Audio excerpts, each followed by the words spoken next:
اعوذ باللہ من الشیطان الرجیم بسم اللہ الرحمن الرحیم یا ایھا الذین آمنوا لا یحل لکم ان ترثوا النساء کرہا، اے اہل ایمان تمہارے لیے جائز نہیں ہے کہ تم عورتوں کو زبردستی وراثت میں لے لو۔ یہ بھی اس عورتوں کے طبقے پر جو شدید ظلم ہوتا تھا، کیونکہ پالیگیمی عام تھی، ایک شخص ہے فوت ہوا ہے، 4 ہیں 5 بیویاں ہیں۔ اب فرض کیجئے کہ جو بیٹا ہے بڑا جو وارث بن گیا ہے، اب باقی اس کی حقیقی ماں تو ایک ہی ہے، باقی سوتیلی مائیں وہ ان کو وراثت میں لے لیتا تھا کہ میرے قبضے میں رہیں گی یہ، بلکہ ان سے شادیاں بھی کر لیتے تھے، بغیر شادی اپنے گھروں میں ڈالے رکھتے تھے، یا پھر یہ کہ اختیار اپنے ہاتھ میں رکھ کر ان کی شادی کہیں کرتے تھے تو خود مہر لیتے تھے۔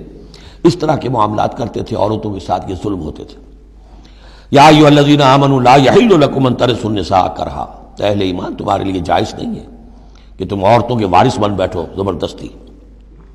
وَلَا تَعْضُلُوهُنَّ لِتَذْهَبُوا بِبَعْضِ مَا آتَيْتُمُوهُنَّ، اور نہ تمہارے لیے یہ جائز ہے کہ تم ان کا راستہ روک کے رکھو انہیں، تاکہ تم واپس لے لو ان سے جو کچھ کہ تم نے انہیں دیا ہے۔ اب نکاح کیا تھا اس وقت تو بڑے چاؤ تھے اور لاڈ تھے اور کیا کیا دے دیا تھا، اور اب جو ہے اس سے وہ واپس ہتھیانے کے لیے طرح طرح کے ہتھ کنڈے استعمال ہو رہے ہیں، انہیں تنگ کیا جا رہا ہے، ٹارچر کیا جا رہا ہے، ذہنی طور پر تکلیف پہنچائی جا رہی ہے۔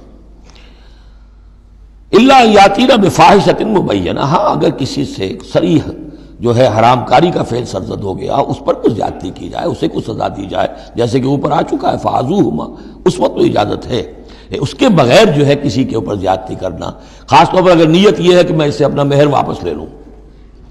وعاشروہن بالمعروف، دیکھو عورتوں کے ساتھ معاشرت اختیار کرو،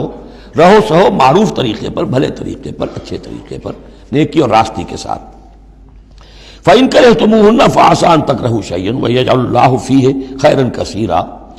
تو اور اگر تمہیں کسی وجہ سے اب وہ ناپسند ہو گئی ہے، انہیں پسند نہیں کرتے تم، تو ہو سکتا ہے کہ کسی شے کو تم ناپسند کرو، درا حال ہے کہ اللہ نے اسی میں تمہارے لیے خیر کثیر رکھ دیا۔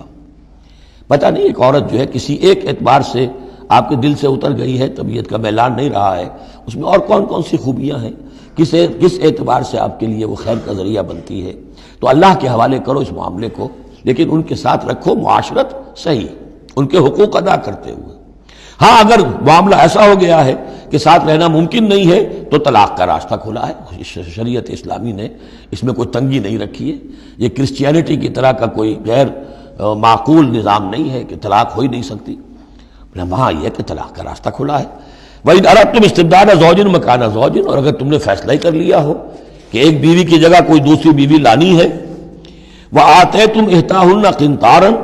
اور ان میں سے کسی ایک کو تم نے ڈھیروں مال دیا ہو، فَلَا تَأْخُذُوهُ مِنْهُ شَيْئًا فَلَا تَأْخُذُوا مِنْهُ شَيْئًا، اس میں سے کوئی شے واپس نہیں لے سکتے، جو مہر دیا تھا وہ ان کا ہے،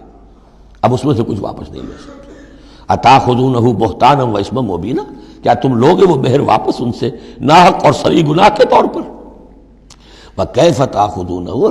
کچھ عقل کے ناخن لو، کچھ شعور اور کچھ شرافت کا ثبوت دو، کیسے ان سے وہ مال تم واپس لینا چاہتے ہو؟ وَقَدْ أَفْضَىٰ بَعْضُكُمْ إِلَىٰ بَعْضٍ، جبکہ تم ایک دوسرے سے مل چکے ہو، تمہارے مابین انتہائی قریبی رشتہ جو بھی ہو سکتا ہے دنیا کا وہ قائم ہو چکا ہے۔ وَأَخَذْنَا مِنْكُمْ مِيثَاقًا غَلِيظًا، اور وہ تم سے بہت گہرا قول و قرار لے چکی تھی۔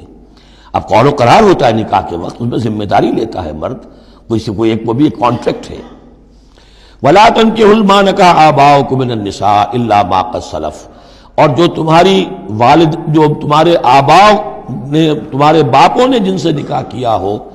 ان سے تم نکاح مت کرو۔ جو میں نے کہا تھا نا کہ جو سوتیلی مائیں ہوتی تھیں ان کو وہ اپنے نکاح کر کے گھر میں ڈال دیا یا بغیر نکاح کے ڈال دیا۔ یہ نکاح وہاں بھی اس معاشرے میں بھی اس کو کہتے تھے نکاح مقت، بہت ہی برا نکاح ہے، فطرت انسانی تو اباح کرتی ہے لیکن رواج ان کا تھا۔ یہاں قرآن مجید نے آ کر اس کا جو ہے سختی کے ساتھ سدباب کیا۔ وَلَا تَنكِحُوا مَا نَكَحَ آبَاؤُكُمْ، جن عورتوں سے نکاح کیا ہو تمہارے باپوں نے ان سے نکاح نہ کرو، مِنَ النِّسَاءِ إِلَّا مَا قَدْ سَلَفَ، سوائے اس کے کہ جو ہو چکا، إِنَّهُ كَانَ فَاحِشَةً وَمَقْتًا، یقیناً یہ بڑی بے حیائی کی بات ہے اور اللہ تعالیٰ کے غضب کو بھڑکانے والی ہے، وَسَاءَ سَبِيلًا، اور بہت ہی برا راستہ ہے۔ اب یہ طویل آیت آ رہی ہے جس میں محرمات عبدیہ کا بیان ہے کہ کن رشتوں میں نکاح کا معاملہ نہیں ہو سکتا، ایک مرد کن کن اپنی خواتین رشتہ داروں سے شادی نہیں کر سکتا۔ حرمت علیکم امہاتکم، حرام کر دی گئی تم پر تمہاری مائیں، نمبر 1، وبناتکم تمہاری بیٹیاں، واخواتکم اور تمہاری بہنیں، وعماتکم اور تمہاری پھوپھیاں، وخالاتکم اور تمہاری خالائیں، وبنات الاخ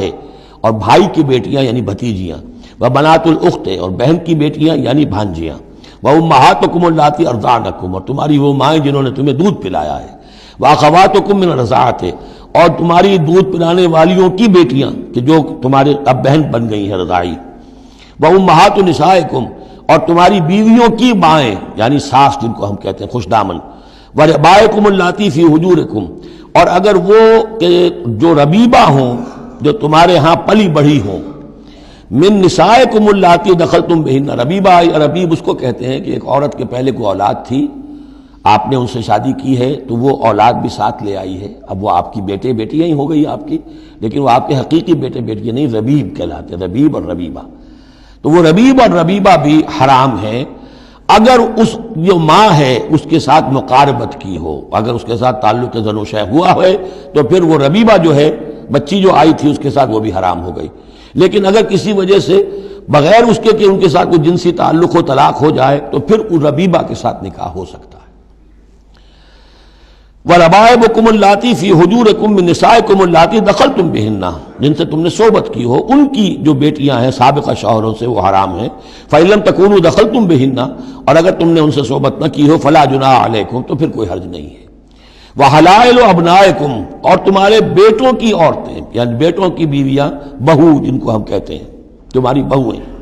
الذین من اصلابکم لیکن بیٹے وہ جو تمہارے اپنے صلب سے ہوں، اپنے صلبی بیٹے، منہ بولے بیٹے کا معاملہ نہیں ہے۔ وَأَن تَجْمَعُوا بَيْنَ الْأُخْتَيْنِ اور یہ بھی تم پر حرام کیا گیا ہمیشہ کے لیے کہ بیک وقت دو بہنوں کو جمع کرو ایک نکاح میں، الا ما قد سلف سوائے اس کے کہ جو ہو چکا، ان اللہ کان غفور الرحیم یقیناً اللہ غفور الرحیم، جو ہو گیا پہلے کا، اس کو تو گڑے مردے اکھاڑے نہیں جا سکتے، لیکن آئندہ کے لیے یہ محرمات ابدیہ ہیں۔ اس میں حضور نے اضافہ کیا ہے کہ دو بہنوں کو بھی ایک وقت نکاح میں نہیں رکھ سکتے، اسی طرح خالہ بھانجی کو بھی نکاح میں نہیں رکھ سکتے اور پھپھی بھتیجی کو بھی نکاح میں نہیں رکھ سکتے۔ یہ محرمات ابدیہ ہیں کہ جن کے ساتھ کسی حال میں کسی وقت شادی نہیں ہو سکتی۔ صدق اللہ العظیم۔